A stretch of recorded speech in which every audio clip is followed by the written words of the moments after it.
Buenas tardes, bienvenidas y bienvenidos a este nuevo Galápagos Monday Health Economics Seminar del curso académico 2022-2023. La ponencia de hoy será impartida por Manel Fontanet. Manel es farmacéutico especialista en farmacia hospitalaria y doctor en farmacología por la Universidad Autónoma de Barcelona. Es máster en farmacia asistencial y atención farmacéutica por la Universidad de Barcelona. También es diploma de experto universitario en evaluación de medicamentos y tecnologías sanitarias en el Sistema Nacional de Salud. Tiene experiencia profesional como facultativo en el servicio de farmacia del Hospital Prat Taulí de Sabadell, en el servicio de farmacología clínica del Hospital de la Santa Creu y Santa Pau y como profesor asociado en el Departamento de Farmacología de la Facultad de Medicina de la Universidad Autónoma de Barcelona. Actualmente ejerce como técnico en la gerencia del medicamento del Servicio Catalán de Salud, el CatSalut. Y tras esta breve presentación, sin más dilación, damos paso a la ponencia de Manel para que comience. Y Manel, de nuevo, muchas gracias desde la Cátedra de la Universidad de Cantabria y Galápagos en Economía de la Salud y Resultados en Enfermedades Inmunomediadas por haber aceptado en participar en este seminario. Cuando quieras. Bueno, muchas gracias, Paloma. En primer lugar, agradecer la invitación a la cátedra de la Universidad de Cantabria y también a Galápagos, la invitación, un poco por presentar un poco cuál es el contenido que yo os quería compartir esta tarde con vosotros. Lo ha dicho Paloma, yo trabajo ahora en el Servicio Catalán de la Salud y un poco las reflexiones que os quería trasladar es cuál es la gestión del medicamento que se hace desde una comunidad autónoma, en este caso desde Cataluña, pero seguro que desde el resto de comunidades es muy parecido y los retos a los que hacen frente los sistemas de salud de cada una de las comunidades son muy parecidos, ¿no? Ya os digo, un poco la idea era presentaros cuál es la innovación a la que hay que hacer frente, sobre todo medicamentos de muy alto impacto, los retos en la evaluación que supone este tipo de medicamentos, el impacto económico y presupuestario que suponen y luego a lo mejor algunas reflexiones también de qué podemos hacer para gestionar o para ayudar a incorporar esta innovación farmacológica en nuestros sistemas de salud y hacerlo de una manera que sea sostenible y viable para los sistemas de salud, que visto el nivel de innovación y los precios asociados será uno de los retos del futuro seguro. Y luego compartimos lo que queráis. Son ideas abierto también a cualquier comentario que queráis hacer, incluso si tenéis alguna idea de cómo podemos mejorar el proceso de incorporación de la innovación, abierto a cualquier idea, ¿no? Me gusta empezar poniendo en valor la innovación farmacológica que llega a nuestros sistemas de salud. Esto, para que lo veáis muy esquemáticamente, son las opiniones positivas que da el Comité de la Agencia Europea del Medicamento, que se dedica a hacer recomendaciones sobre aquellos medicamentos que debemos poner en el mercado. La Agencia Europea del Medicamento no es más que una agencia que debe velar por la salud pública y, por tanto, el medicamento, como sabéis, es un bien tremendamente regulado y antes de poder ponerlo en el mercado necesita de una opinión positiva de esta agencia, de la Agencia Europea del Medicamento, que posteriormente valida, ¿no?, la Comisión Europea y le da validez jurídica. Pues esto es un poco lo que tenemos en los últimos 8 años de autorización, el 15, el 22, los 2 años completos. Veis que tenemos hasta casi 700 opiniones positivas, es decir, casi 700 nuevos medicamentos que se han puesto en el mercado, y de estos 700, como podéis imaginar, muchos son genéricos, biosimilares o nuevas indicaciones de medicamentos que ya teníamos disponibles, pero también poner en valor que de los 700, más de 300 son nuevas moléculas, nuevas entidades químicas y por tanto son nuevos fármacos que previamente no teníamos, ¿no? Y cuando hacemos un focus en estos nuevos medicamentos, estas nuevas sustancias farmacológicas que llegan al mercado, ¿de qué se trata? Vemos que también que el nivel de complejidad está aumentando cada vez más, hasta 140 medicamentos huérfanos en los últimos 8 años, 23 fármacos que se han autorizado en circunstancias excepcionales, son aquellos medicamentos que se autorizan con un nivel de menor por las propias condiciones de la patología a la cual están destinados, 58 autorizaciones condicionales, es decir, que requieren estudios posteriores que validen estos resultados que se han visto en el momento de la autorización, 40 fármacos que se han evaluado de manera acelerada y una novedad muy interesante en los últimos años, hasta 20 terapias avanzadas, ¿no? Terapia génica, sobre todo, pero también terapia celular, terapia tisular. Por tanto, yo creo que es un motivo para estar contentos el nivel de innovación farmacológica que tenemos y que nos está llegando en un entorno europeo, que es muy parecido al americano, ¿no? Y además son fármacos, como os ha explicado Paloma, mi background es sobre todo farmacológico, soy farmacéutico especialista y doctor en farmacología. La innovación está incorporando áreas terapéuticas y mecanismos que antes no teníamos, ¿no? Pues inmunoterapias, terapias de precisión, terapias génicas, oligonucleótidos antisentidos, silenciadores de RNA, medicamentos huérfanos, anticuerpos monoclonales, fármacos biológicos para condiciones muy prevalentes como pueden ser el colesterol, el asma grave, la migraña. Por tanto, hay mucho y además se aborda nichos terapéuticos que estaban por cubrir y por tanto tenemos necesidades médicas que están encontrando respuesta con alguna parte de esta innovación, ¿no? Y luego otra reflexión más, y otra reflexión que lleva que tiene un impacto directo en el coste, y luego os lo enseñaré con ejemplos concretos de nuestra comunidad de Cataluña, los cambios en la terapéutica, ¿no? Yo creo que es un tema que está muy en boga, que seguro que lo habéis escuchado. Estamos pasando cada vez más de intervenciones más poblacionales, ¿no? Más generalistas, a intentar avanzar hacia una medicina personalizada o de precisión, ¿no? Donde, ¿no? Los avances bioquímicos, los avances especialmente genómicos tienen un papel muy importante y por tanto cada vez hacemos medicina más orientada a etiologías concretas, ¿no? Es esta frase americana típica que la misma talla seguramente no nos vale a todos, ¿no? Y por tanto hay que hacer un tratamiento también y la innovación también en este sentido cada vez más dirigida a alteraciones concretas, ¿no? Este es un ejemplo también. Estas son las terapias avanzadas autorizadas ya en Europa. Veis que aquí tenéis 10-15 terapias avanzadas. La mayor parte de ellas terapias génicas o combinaciones de terapia génica celular, como pueden ser las CAR-T. Las 5 primeras ya están financiadas y las siguientes están en procedimiento de financiación, ¿no? Por tanto, estas terapias génicas van siendo una realidad. Y como sabéis, son terapias que llevan un coste asociado muy importante y que por tanto los sistemas de salud tendrán que buscar también qué maneras se encuentran para dar incorporación de todos estos tratamientos ¿no? en las carteras que ofertan los sistemas de salud. De momento tenemos 5 autorizadas y de estas 5 van ampliando indicaciones, especialmente la CAR-T, pero hay muchas otras que están por venir que también son un reto muy importante para el sistema. Y esto es solo el principio, esto es una aproximación que se hizo, bueno, que se comentaba en reuniones de terapias avanzadas, celulares y tisulares y génicas, y se estimaba que hasta 40-60 nuevos medicamentos de terapia génica y tisular llegarán hasta el 2030, ¿no? Y por tanto, esto es un horizonte que ya no es a medio o largo plazo, sino ya que es corto, ¿no? Antes de que acabe la década, hasta 40 o 60 nuevos medicamentos de terapia génica o celular probablemente lleguen al mercado y hasta 500.000 de pacientes en Europa podrán haber sido tratados, ¿no? Lo cual es una cantidad que no es nada menor.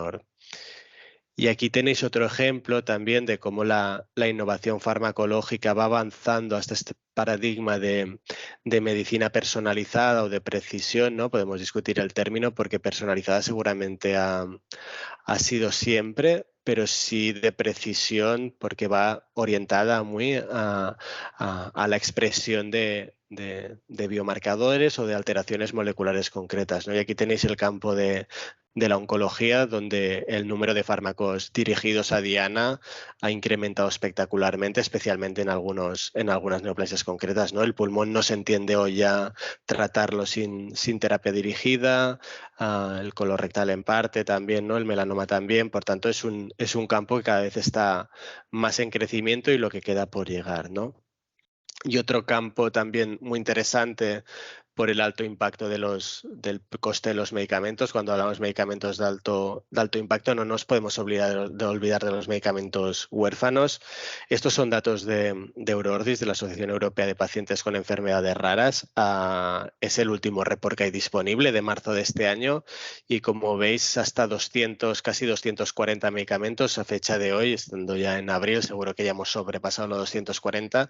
Desde la autorización de la regulación en el 2000, a más de 240 medicamentos huérfanos se han puesto en el mercado, medicamentos que, para compensar estas bajas, ¿no?, estas bajas prevalencias y este tamaño de mercado reducido, sabéis que se acompañan de un precio que es significativamente más elevado que los medicamentos destinados a tratar enfermedades más prevalentes, ¿no? Y cuando señalo estos 2.700, son designaciones que, si lo traducimos de manera un poco más llana, son proyectos de investigación con medicamentos huérfanos, ¿no? Por tanto, desde el 2000, más de 2.700 proyectos de investigación que han empezado, que ya se han traducido en más de 240 medicamentos huérfanos, y lo que nos queda por llegar, ¿no? Por tanto, este es otro foco muy importante, el campo de las enfermedades raras, porque, igual que las terapias avanzadas, igual que la medicina de precisión, son medicamentos que se acompañan de un alto impacto, y por tanto la previsión es que en el futuro también continúen llegando al mercado medicamentos destinados a tratar enfermedades poco prevalentes que tienen un impacto muy relevante para los sistemas de salud, ¿no? Y bien, esta es la innovación que nos llega, y la otra pregunta que deberíamos hacernos, ¿no?, es ¿y en qué condiciones nos llega, ¿no? Yo creo que hay una tendencia general en el mundo de la autorización de medicamentos, especialmente estos medicamentos más complejos y por una causa muy clara: cubrir necesidades médicas no cubiertas. Hay una tendencia a intentar no demorar la autorización de los medicamentos para dar respuesta a estas necesidades que tienen los pacientes con estas enfermedades complejas y que no tienen tratamiento alternativo, ¿no? Y hay una cierta tendencia a ir avanzando o a no demorar la autorización de comercialización, ¿no? Os decía que el CHMP de la Agencia Europea es quien da estas opiniones positivas. Es verdad que cada vez hay un mayor número de medicamentos que seguramente acceden al mercado con un nivel de evidencia que no es el gold estándar o el que es el ideal, ¿no? Y que nos gustaría disponer, y se hace con una causa muy clara y muy justificada, y es que los datos disponibles de beneficio-riesgo, de eficacia, seguridad y calidad, son suficientes para entender que el medicamento aporta un beneficio, pero también es verdad que la curva de conocimiento de un medicamento es progresiva, y si nos movemos en autorizaciones más precoces, es probable que el conocimiento, porque la evidencia general sea menor, sea más bajo, ¿no? Y por tanto, esto tiene una repercusión muy clara cuando hablamos de evaluaciones aceleradas, autorizaciones condicionales, circunstancias excepcionales, estudios en poblaciones reducidas, enfermedades raras, medicina de precisión, etcétera. Si esto se acompaña de un nivel de evidencia más bajo, esto quiere decir que la incertidumbre clínica del beneficio que aportan los medicamentos es más elevado, y por tanto esto tiene un impacto claro en los procedimientos de precio y reembolso, ¿no? Al final, sabéis que mientras que la autorización es centralizada, es competencia de cada uno de los Estados miembros las decisiones de precio y reembolso a cargo del Sistema Nacional de Salud de cada uno de los medicamentos, ¿no? Y si entendemos el medicamento como un continuo, si en la parte de generación de evidencia el conocimiento que tenemos disponible es menor, en la siguiente fase, que es la de precio y reembolso, la toma de decisiones será más compleja, porque los datos que tenemos para tomar decisiones es menor, y por tanto la confortabilidad de las decisiones también es menor, ¿no? Y esto es una tendencia que los propios, ¿no?, organismos reguladores, esto es un programa, el PRIME es un programa de la Agencia Europea del Medicamento, que lo que busca es priorizar, ¿no? Primes de Priority Medicines, es de dar todo un soporte regulador, un acompañamiento a aquellos medicamentos que vienen a cubrir necesidades médicas no cubiertas, ¿no? Y esto, desde un punto de vista conceptual, yo creo que es muy justificable, es muy razonable, y desde el punto de vista de la salud pública seguro que es muy conveniente, pero tiene una, ¿no? La otra cara de la moneda es que si fomentamos la autorización más precoz o más inicial de algunos medicamentos, esto querrá decir que cuando tengamos que tomar las decisiones de precio y reembolso, también tendremos menos datos sobre el valor terapéutico que aportan los medicamentos y, por tanto, las incertidumbres serán mayores y las decisiones más difíciles, ¿no? Yo creo que es una cosa que hay que tener en cuenta también. Si estiramos la manta hacia arriba, pues a lo mejor los pies, ¿no?, se nos quedan al aire. Yo creo que hay una cosa que hay que tener presente también por parte de todos los stakeholders que forman parte del procedimiento regulador de medicamentos. Y aquí tenéis un ejemplo muy concreto. Esto es un estudio que se hizo para ver cuál era el nivel de evidencia de los medicamentos huérfanos que se autorizaban en Europa, ¿sí? Y veis que hasta un 30 y pico % no tienen control, por tanto son estudios brazos únicos. No sé hasta qué punto estáis familiarizados con ello, pero el gol estándar para poder establecer, ¿no?, una relación de causalidad entre un fármaco y un beneficio es que haya un control, ¿no? Y ver que entre dar el medicamento o no dar nada o dar una alternativa de tratamiento, ese nuevo medicamento es mejor, ¿no? Cuando hacemos un estudio sin control, brazo único, la relación de causalidad es más difícil de establecer porque hay que ir a buscar qué podría haber pasado sin el medicamento, ¿no? Y hay que tirar de controles históricos, de cortes de pacientes no tratadas, etcétera, y esto tiene unos sesgos que no son menores para la interpretación de datos. Si veis otro de las características muy clásicas también, y seguramente porque muchos son estudios no controlados, es que son estudios no aleatorizados, por tanto los pacientes no reciben el tratamiento en función de, la asignación al grupo de tratamiento no se realiza al azar, lo cual lleva muchos sesgos también, y muchos de ellos también, casi el 50%, no son estudios ciegos, con lo cual hay también un sesgo de interpretación de los resultados que es muy importante y que hay que tener en consideración. Por tanto, estamos viendo también que estos medicamentos de alto coste, ¿no?, de alto impacto, ¿no?, y estos medicamentos, terapias génicas, medicina de precisión, también se acompañan de un nivel de evidencia en términos generales, ¿eh? Yo creo que no se puede hacer una norma única, seguro que tendríamos casuística para todos los tipos, pero se acompaña de evidencia seguramente menor también, ¿no? Y luego me gustaría poneros en contexto, estos son datos de Cataluña solo, qué nos gastamos en medicamentos en Cataluña y cómo impactan estos medicamentos, ¿no?, estos medicamentos innovadores sobre los presupuestos, sobre el gasto farmacéutico en una comunidad como puede ser Cataluña, ¿no?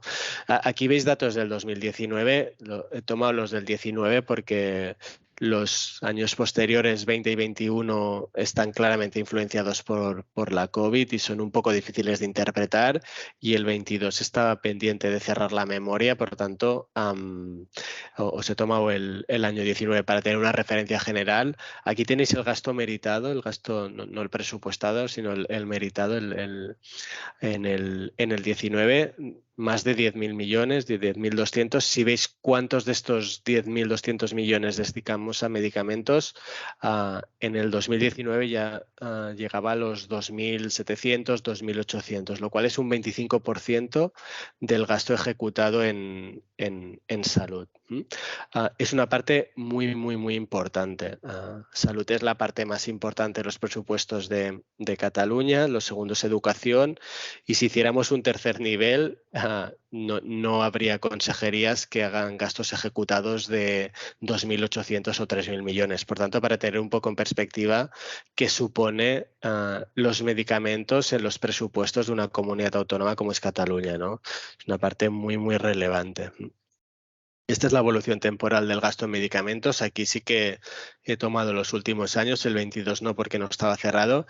Y dos cosas. Uno, la magnitud, que para que la veáis, 3.000 millones de de medicamentos en receta y MHDA, medicamentos que se dispensan de los hospitales, y si sumáramos el gasto intrahospitalario, los medicamentos que toman los pacientes que están ingresados, ya alcanzaríamos prácticamente los 3.500 millones de euros cada año, ¿no? Y por una parte la proporción que puede alcanzar, se puede aproximar casi al 10% del gasto ejecutado por una comunidad autónoma como es Cataluña, y por otro el crecimiento. Si os fijáis en el crecimiento en la línea gris, que es el total, el crecimiento anual, bueno, pues sigue un ritmo que no sigue ninguna otra partida presupuestaria seguramente de la comunidad, ¿no? Y por tanto, son dos motivos sobre los que hay que estar, bueno, pues alerta y justificar que esa inversión que se hace en medicamentos se vaya acompañado también de unos resultados que sean aceptables, ¿no? Y aquí os quería mostrar cómo lo anterior es presupuesto general, ¿no? Son gastos generales de la comunidad. Aquí os quería enseñar cómo impacta la medicina de precisión o esta innovación más disruptiva sobre el gasto, el impacto presupuestario. Esto es concretamente el ejemplo del cáncer de pulmón.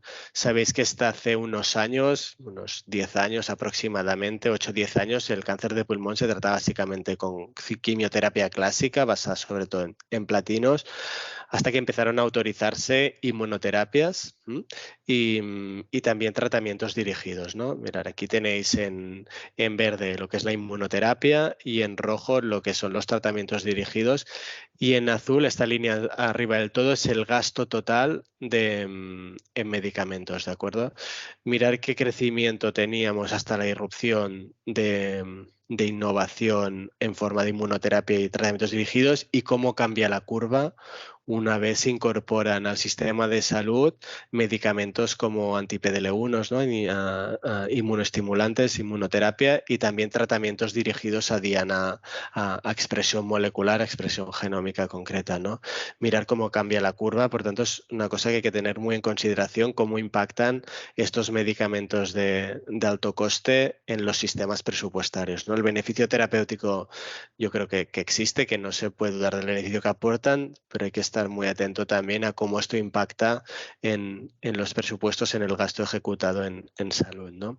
Y aquí tenéis otro ejemplo, que es el caso de los medicamentos huérfanos, que es que estos medicamentos que están destinados a tratar a poblaciones poco prevalentes, ¿no? Enfermedades raras. Este es un estudio que se completó también, es de la comunidad autónoma, este es solo de Cataluña, ¿de acuerdo? Y que llega hasta el 2017, es un estudio que se renovará próximamente, pero mirar cómo va creciendo sobre el porcentaje total de gasto farmacéutico, la incorporación de medicamentos destinados a tratar a muy pocos pacientes, ¿sí? El crecimiento hasta el 17 alcanzaba casi el 7%, hoy seguramente pasaría del 8-9%, y cómo va incrementando el impacto presupuestario desde unos 87 millones de euros en el 2012 hasta 158 con la incorporación de tan pocos pacientes, ¿de acuerdo?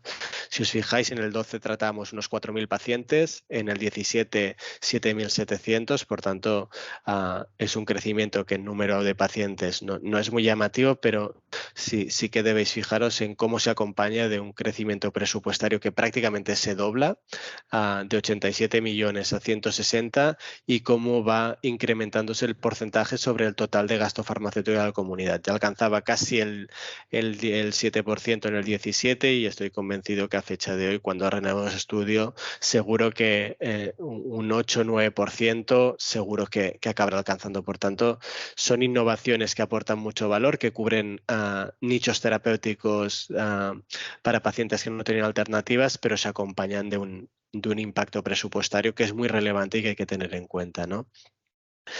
Y es un precio que yo creo que hay que empezar a dar alguna vuelta. Aquí tenéis un ejemplo, no lo toméis literal porque es una noticia reciente, que Sanidad negociaba el precio de una terapia génica para una enfermedad metabólica, la leucodistrofia metacromática, y el precio que se está empezando a hablar era casi de 2,5 millones de euros, ¿sí?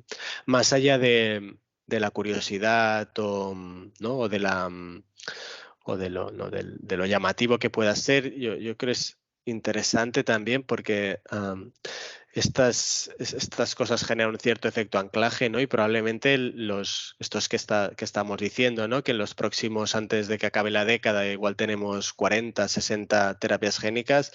El efecto anclaje que tienen estos precios y los que pedirán los que van a venir pueden poner, ¿no? en riesgo si el sistema es sostenible, es viable y por tanto que haya que haya que garantizar su supervivencia, ¿no? Y cuando uno mira y estudios que dicen de qué depende el precio, ¿no? de un medicamento, hay muchos estudios, hay estudios que encuentran determinantes causales del coste muy variados, pero sí que en el que todos los estudios se ponen de acuerdo es en el tamaño de la población.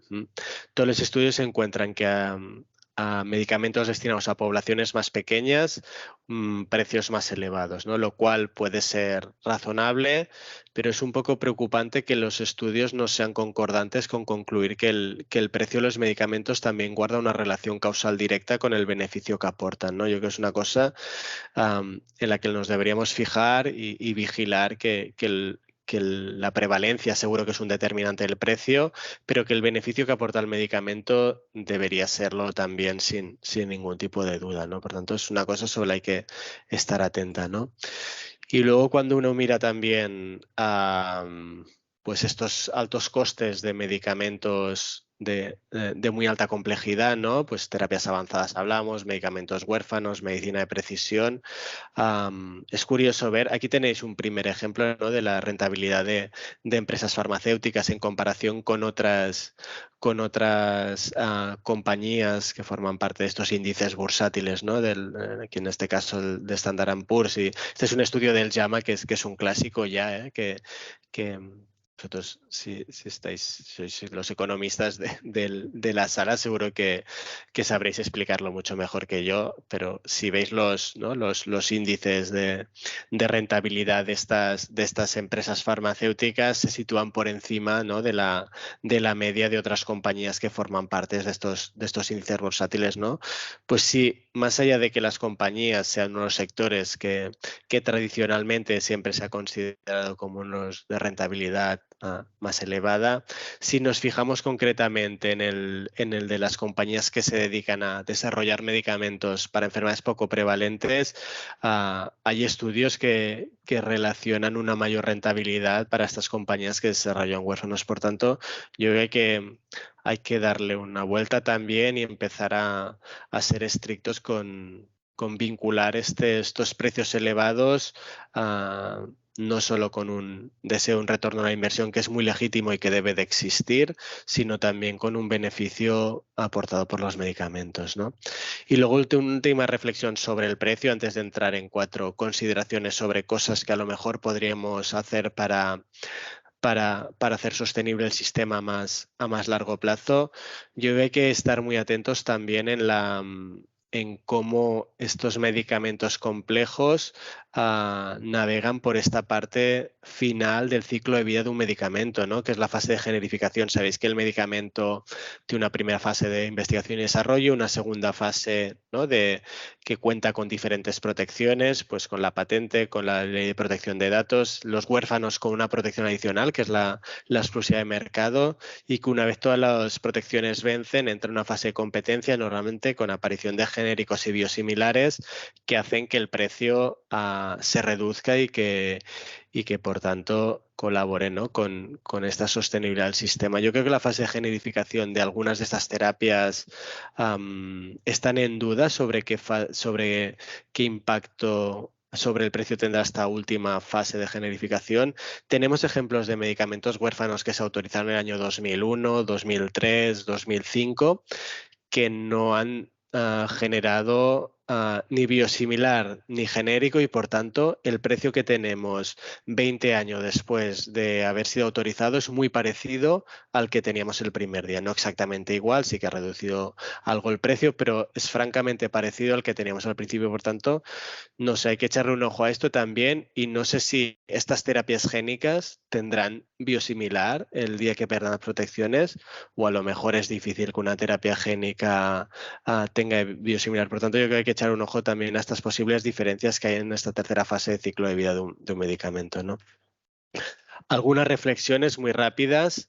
Generar muy buena evidencia. Yo creo que generar muy buena evidencia es fundamental para tomar decisiones de manera confortable, y creo que más allá de que podamos favorecer el acceso precoz, creo que hay que esforzarse por generar buena evidencia. Por ejemplo, Scientific Advice, soporte regulador por las agencias reguladoras. Este es un estudio que demuestra que si haces Scientific Advice y lo sigues, las opiniones positivas para dar notificaciones de hasta el 76%. Si no lo haces o no lo sigues, es solo de un 19%. Por tanto, pidamos soporte regulador para optimizar y generar buena evidencia.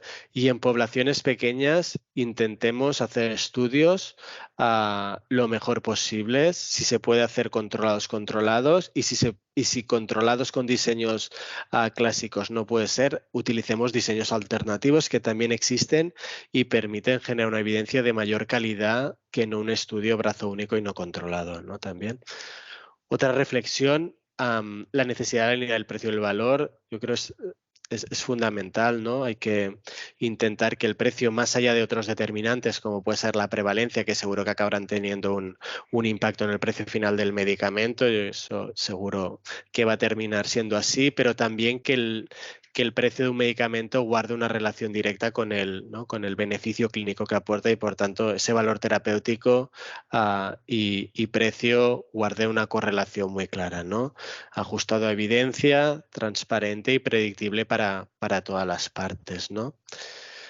Potenciar la evaluación económica. Hace unos días, a lo mejor ya lo habéis leído, el Consejo Asesor para la Prestación Farmacéutica del Ministerio hizo unas recomendaciones para estructurar la evaluación económica. Yo creo que es fundamental hacer una buena evaluación económica para ver cuáles son los márgenes de eficiencia, ¿no?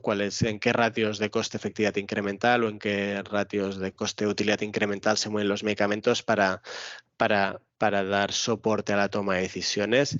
Incluso en estos casos, ¿no? que técnicamente las evaluaciones económicas puedan tener algunas limitaciones, o incluso que el problema no sea tanto de la cuestión estrictamente técnica, ¿no? de determinar cuál es la ratio de coste-efectividad o la ratio de coste-utilidad incremental, sino qué thresholds, ¿no? estamos dispuestos a aceptar, pues aplicar herramientas de soporte a la toma de decisiones, ¿no? Como puede ser el multicriteria, que se ha propuesto en diferentes entornos para la toma de decisiones, y que a lo mejor nos pueden ayudar también a ser predictibles, ¿no? Transparentes, y aplicar siempre los mismos criterios en los procedimientos de toma de decisiones, ¿no?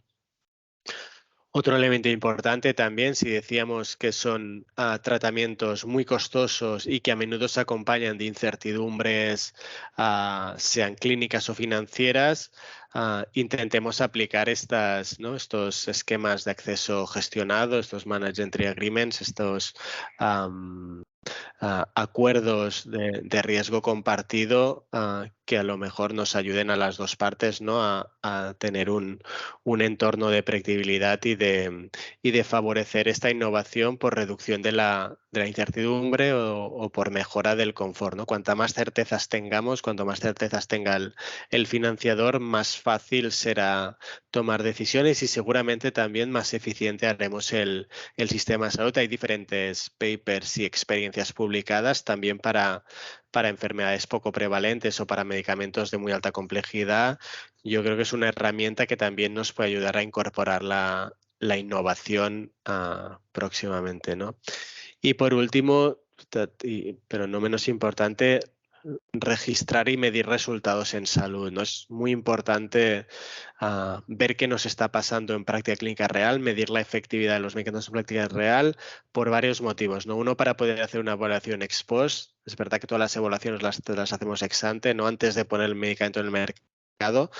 Ahora es interesante hacer evaluaciones ex post, qué nos está pasando con el medicamento en práctica clínica real, y adecuar las condiciones de financiación a lo que nos estamos encontrando en el mundo real. Para bien o para mal, si los resultados son más favorables a los que esperábamos, ¿por qué no podemos reconocer, ¿no? En los procedimientos de financiación esta mejora respecto a la expectativa? Y también al revés, si los resultados no son tan buenos, no son tan prometedores como los ensayos clínicos apuntaban, pues moderar o modular estos precios, estas condiciones de financiación a esta menor efectividad encontrada en la práctica clínica real. Y luego, por un último motivo, que es que y por poner el ejemplo catalán, si en Cataluña en el 2021 nos gastamos 3.500 millones de medicamentos públicos, sin incorporar el gasto privado en medicamentos, lo cual puede acercarse a un 10% del gasto presupuestario ejecutado por toda la comunidad autónoma, yo creo que si no queremos empezar a ver en riesgo estos niveles de gasto farmacéutico, creo que necesitamos herramientas que nos justifiquen y que nos muestren que cada euro que ponemos en salud se acompaña de un retorno, ¿no? De un retorno en forma de mejora en la salud de los ciudadanos que atendemos. Por tanto, no solo para modular las posibles condiciones o precio, modificaciones de posibles acuerdos de financiación, sino también como justificación del sector, ¿no? De que este dinero que destinamos a salud se acompaña de mejoras en la salud de la ciudadanía, ¿no? Y por último, ya por dar unos mensajes finales que a lo mejor merece la pena discutirlos entre todos si queréis, que creo que se ha visto claro, ¿no? La innovación farmacológica es muy importante, es muy elevada y aumenta en complejidad ¿no? Y en dar respuesta a necesidades médicas no cubiertas que tenían muchos pacientes. Es verdad, y hay que echarle un ojo a esto, hay que estar pendiente, que crece el papel que tiene autorizaciones más precoces o autorizaciones con menor nivel de evidencia, por favorecer el acceso prioritario a medicamentos que cubren necesidades no cubiertas y también por tipo de innovación que estamos poniendo en el mercado, mucha terapia, más terapias avanzadas, más medicamentos huérfanos, más medicina de precisión, que también conllevan una mayor dificultad para generar evidencia de mucha calidad. El impacto presupuestario, ya lo habéis visto, está en aumento y a un ritmo muy relevante, y los medicamentos innovadores de alto impacto tienen un papel muy claro en este incremento del impacto presupuestario. Y como posibles, ¿no? Cosas que nos puedan ayudar a seguir manteniendo, ¿no? A seguir incorporando innovación en un entorno económicamente sostenible, optimizar desarrollos clínicos tanto como sea posible, nos ayuda mucho a tomar decisiones, necesidad de alinear precio y valor, el precio debería siempre estar vinculado con la magnitud de valor terapéutico aportado por el fármaco, y luego intentar, ¿no? explorar si herramientas de gestión, ¿no? De la incorporación de estos fármacos acotan la incertidumbre y hacen más accesibles en tiempo y forma los medicamentos para los pacientes, ¿no? Un poco las reflexiones que también quería compartir, y por mi parte creo que me he pasado del tiempo, así que agradeceros la atención y abierto a cualquier pregunta o consideración que queráis hacer. Estoy a vuestra disposición. Muchas gracias, Manel, por la presentación. Si te parece bien, pasamos con el turno de preguntas. Recordad que las podéis dejar en el chat para trasladárselas, ¿vale? Bueno, de nuevo dicen que ha sido muy interesante. Y la primera pregunta sería, ¿a qué crees que se debe el alto número de innovaciones en el caso de medicamentos huérfanos? Esto explicaría que cada vez más se tenga en cuenta el análisis multicriterio en este topic, dadas las restricciones del coste-efectividad.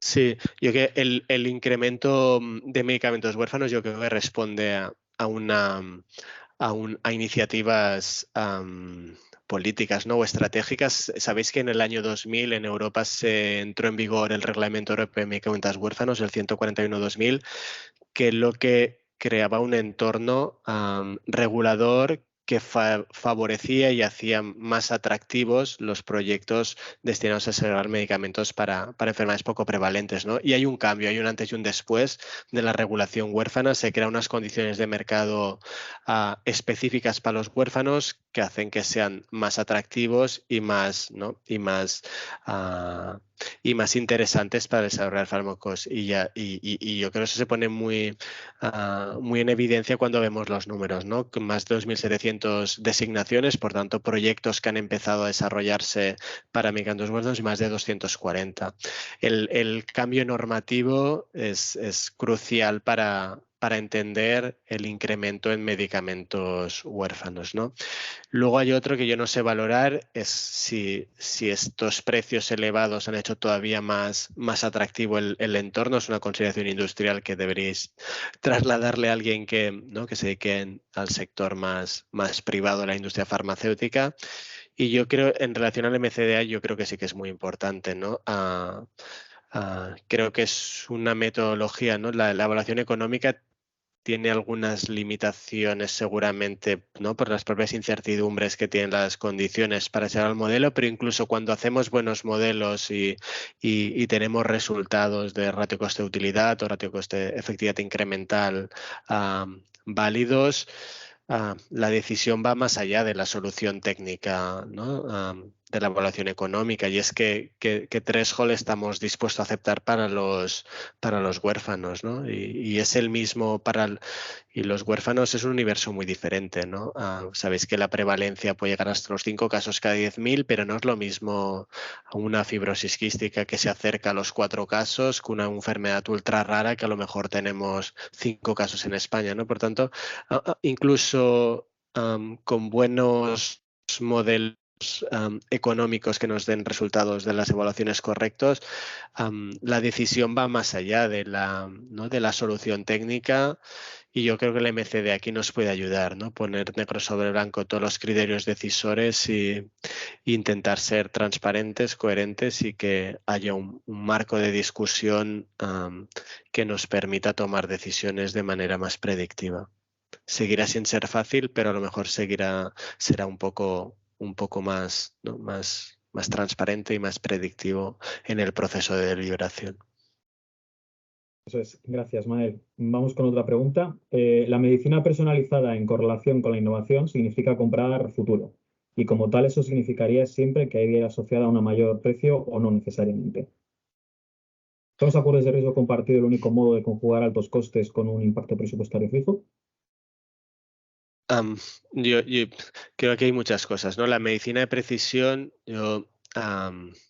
creo que el apellido de precisión creo que no le resta que tenga que demostrar beneficio terapéutico respecto a alternativas. Por tanto, creo que más, por mucho que sea de precisión, tiene que continuar demostrando valor terapéutico añadido, y por eso es fundamental, y decía, la necesidad de hacer buenos diseños metodológicos que demuestren a concretar cuál es el beneficio incremental, cuál es la magnitud de beneficio que aportan estos medicamentos, porque y lo hemos visto en otros contextos, fármacos dirigidos a diana y por tanto medicina de precisión, a veces la magnitud de beneficio terapéutico respecto a alternativas que no son de precisión, ¿no? Por tanto, fármacos más no dirigidos a diana han sido muy pocos. Por tanto, yo creo que es muy pequeño, o sea, es muy importante, más allá del tipo de terapéutica e innovación, demostrar con buenos diseños cuál es la magnitud de beneficio que aportan.